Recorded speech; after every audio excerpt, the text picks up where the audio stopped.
11, 2001, 19 men armed with box cutters, directed by a man on dialysis in a cave fortress halfway around the world, using a satellite phone and a laptop, directed the most sophisticated penetration of the most heavily defended airspace in the world, overpowering the passengers and the military combat-trained pilots on 4 commercial aircraft before flying those planes wildly off course for over an hour without being molested by a single fighter interceptor. These 19 hijackers, devout religious fundamentalists who like to drink alcohol, snort cocaine, and live with pink-haired strippers, managed to knock down 3 buildings with 2 planes in New York. While in Washington, a pilot who couldn't handle a single-engine Cessna was able to fly a 757 in an 8,000-foot descending 270-degree corkscrew turn to come exactly level with the ground, hitting the Pentagon in the Budget Analyst Office where DoD staffers were working on the mystery of the $2.3 trillion that Defense Secretary Donald Rumsfeld had announced missing from the Pentagon's coffers in a press conference the day before, on September 10th, 2001.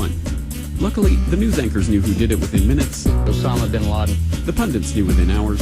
Osama bin Laden. The administration knew within the day. Terrorists who committed these acts and those who harbored them. And the evidence literally fell into the FBI's lap. That a hijacker's passport was found blocks from the World Trade Center crash site. Can you believe that? But for some reason, a bunch of crazy conspiracy theorists demanded an investigation into the greatest attack on American soil in history. That investigation was delayed, underfunded, set up to fail, a conflict of interest, and a cover-up from start to finish. It was based on testimony extracted through torture, the records of which were destroyed. It failed to mention the existence of WTC-7, Able Danger, P-TECH, Sibel Edmonds, OBL and the CIA, and the drills of hijacked aircraft being flown into buildings that were being simulated at the precise same time that those events were actually happening. It was lied to by the Pentagon, the CIA, the Bush administration, and as for Bush and Cheney, well, no one knows what they told it because they testified in secret, off the record, not under oath, and behind closed doors. It didn't bother to look at who funded the attacks because that question is ultimately of little practical significance. Still, the 9/11 Commission did brilliantly answering all of the questions the public had, except most of the victims' family members' questions, and pinned blame on all the people responsible, although no one so much as lost their job, determining the attacks were failure of imagination. Because Nobody in our government, at least, and I don't think the prior government could envision flying airplanes into buildings. except the Pentagon, FEMA, NORAD, and the NRO. The DIA destroyed 2.5 terabytes of data on Able Danger, but that's okay because it probably wasn't important.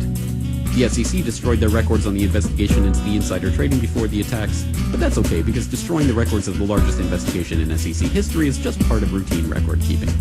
NIST has classified the data that they used for their model of WTC-7's collapse, but that's okay because knowing how they made their model of the collapse would jeopardize public safety.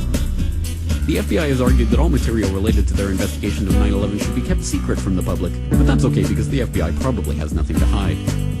This man never existed, nor is anything he had to say worthy of your attention, and if you say otherwise, you are a paranoid conspiracy theorist and deserve to be shunned by all of humanity. Likewise him, and her. And her, and her, and him. Osama bin Laden lived in a cave fortress in the hills of Afghanistan, but somehow got away. Then he was hiding out in Tora Bora, but somehow got away. Then he lived in Abbottabad for years, taunting the most comprehensive intelligence dragnet employing the most sophisticated technology in the history of the world for a decade, releasing video after video with complete impunity and getting younger and younger as he did so, before finally being found in a daring SEAL team raid which wasn't recorded on video, in which he didn't resist or use his wife as a human shield, and in which these crack special forces operatives panicked and killed this unarmed man, supposedly the best source of intelligence about those dastardly terrorists on the entire planet. Then they dumped his body in the ocean before telling anyone about it. Then a couple dozen of that team's members died in a helicopter crash in Afghanistan. This is the story of 9/11, brought to you